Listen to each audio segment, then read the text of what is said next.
So now it's going to get really exciting in here because that was a great lead-in. We're going to talk about sports tech, and I'd like to bring up our panel, which includes Legato, for those of you who love Spanish football.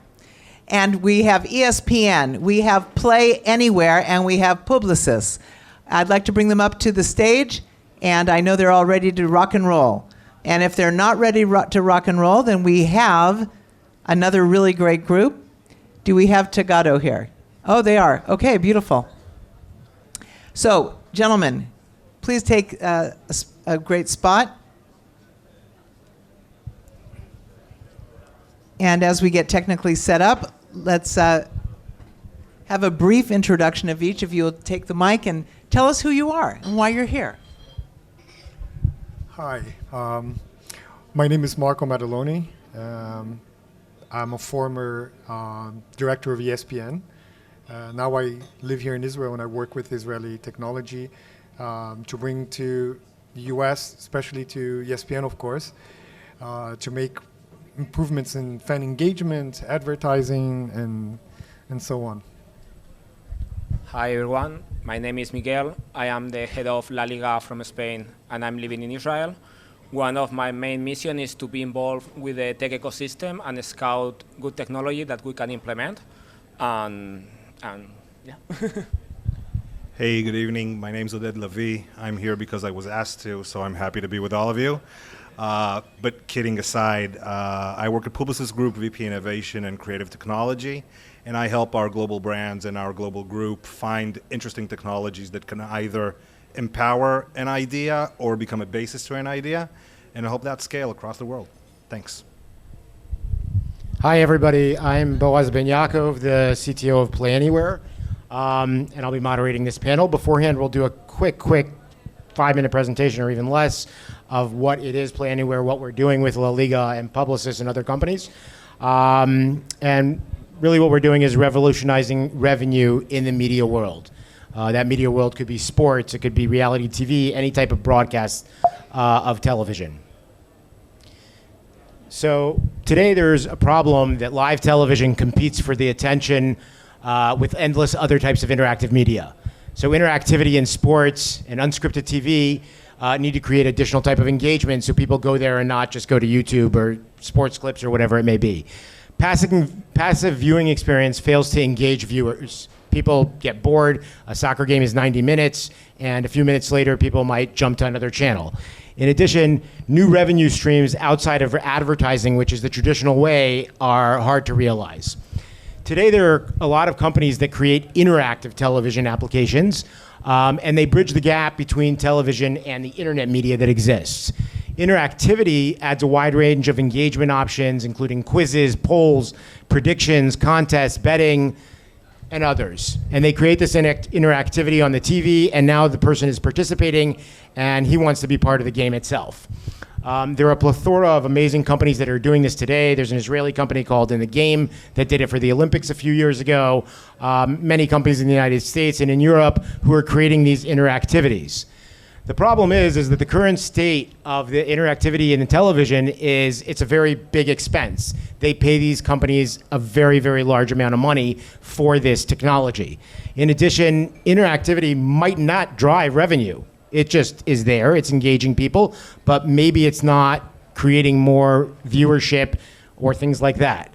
Interactivity benefits are very difficult to quantify. How do you actually make money? It might reduce churn. It might bring in new users, it maybe increase time spent viewing, but it also may not. And that's a bit of a problem. What Play Anywhere has created is a patented platform that monetizes interactivity. And again, when I talk about interactivity, we're talking about one screen, not two screens where you have to look at your phone when you're doing something. This is all happening on your TV screen. And so we monetize that interactivity. The monetization is calculable. You know at every moment how much money you're making. It's not a guess that maybe I'll bring in new users. The users are actually making money all the time. In order to do that, we've created an intricate ecosystem of leagues, broadcasters, rights holders, distributors like Yes and Hot here in Israel, sports books, many different companies. We've created this ecosystem. And then, of course, in order to pay everybody money, we've created a robust clearinghouse. So this clearinghouse knows how to take the money from the different participants in the ecosystem and then disperse it out to whoever needs to get that money. I'm going to jump forward and show you guys essentially how this works. Monetization of interactivity, intricate ecosystem, robust clearinghouse we spoke about. The way we do this is a technology that includes both data analytics as well as AI, and that's why we're here today. And we'll talk about that for a second. And we've created a new rights system. So I'm sure the person who spoke before me spoke about music licensing, music rights, right? So there's traditional rights, there's broadcast rights, there's streaming rights, there's many different. We created a new type of rights called interactive rights and have signed with leagues for getting these interactive rights in order to collect money from consumers who are doing interactivity. In order to be able to really get the user, we have something called interactive AI. A lot of the things that people know today, like ChatGPT with AI, is what I call passive AI, meaning it's collecting a lot of data, and when it's done, you can now use the system and ask it questions and get information. Interactive AI is something a little bit different. It collects data in real time and responses in real time. So you have real-time play-by-play data coming from companies like Genius or Sports Radar, whoever it may be. You have ACR, which is what's showing up on the television right now. That's being collected. User real-time interaction. So if the user presses a button or scrolls or pauses or changes the channel, that's being collected as well. E-commerce offers, sports books feeds. So if somebody's making bets, what bets are they making on the television and so on and so forth? That goes into our interactive AI engine. And what we spit out is just-in-time engagements. So we know somebody likes to bet on who's going to make the next basket. So we will send him a bet. Who is going to make the next basket? Is LeBron going to score 25 points? Because he likes LeBron. If it's somebody who doesn't like LeBron, he won't get that question. The experience for each viewer is completely personalized based on this AI engine. And in addition, there's contextual sponsorship. So a company like Publicis, who sells advertisements, will be able to put the correct advertisement in front of the correct person at exactly the right time. Here's a quick video of how it works, and then we will jump over to the panel.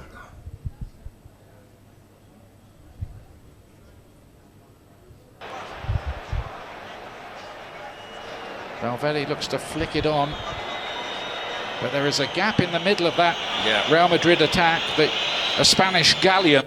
So here's an example of a question being asked: which team will score the next goal, Real Madrid or Barcelona? The sponsor here is San Miguel Beer. That's who's paying the money, because there's no bet here. It's just a game. It's just a question. And the user can go ahead and interact. This is not happening necessarily on a phone, although it could. It's actually happening on your TV. Could go through.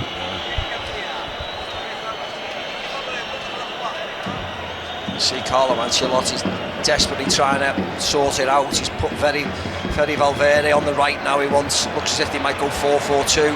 Dembélé, more great wing play from him. To Busquets, who thought about. So here, for example, is an e-commerce offer that's coming up on the TV. This is a personalized offer for the person who's watching. We know he wants to buy food, or he bought food in the past. We will put this offer for him up on his television through the application, through the SDK.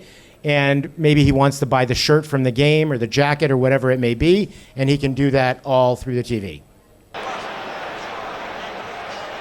Sort it out. He's put Fede Valverde on the right now. Looks as if they might go 4-4-2. Dembélé, more great wing play from him. To Busquets, who thought about the shot. He very rarely shoots. Aubameyang!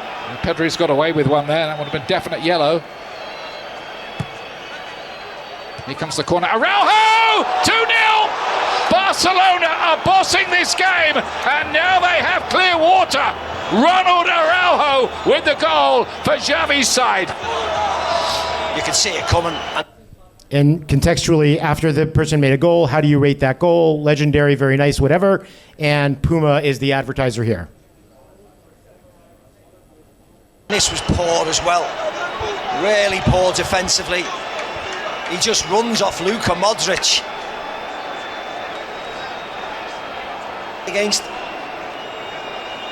They are shell shot. Look, he just runs off Luka Modric. He puts his arms in the air, gets behind David Alaba, in between Militao. It's just a free header. A free header. Goal to concede. Great for Barcelona. A fourth La Liga goal of the season for Ronald Araujo. The next type of interactivity that you would see, for example, is a sportsbook bet. And we'll just jump forward to that. So here we've integrated with DraftKings, which is a sportsbook in the United States. And this is actually betting on your TV. So the bet is coming from DraftKings. Here in Israel, that would be winner. The odds are coming from them. And you can go ahead and make the bet on the TV a real bet. There will be inquests about the defending there for Real Madrid, who've frankly been a shambles in this first half. They have been awful. They've lost one player, and they look as if they've never played together. They've been terrible. But credit to Barcelona, who've cashed in on that, and you have to say, Usman. In order to do this, like I said, there's a massive amount of companies that would need to be part of this ecosystem. And here is a quick slide showing you which are the type of companies that we're talking to, have closed deals with, or that we would need to close deals with.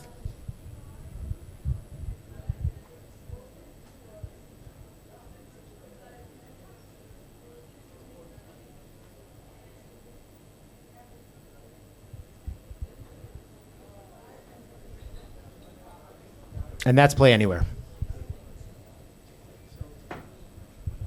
We have around 5 minutes. That's what we need. Okay, so we're going to start with Miguel. Miguel, La Liga is one of the top 5 leagues in the world. How does La Liga envision the future of soccer broadcasting?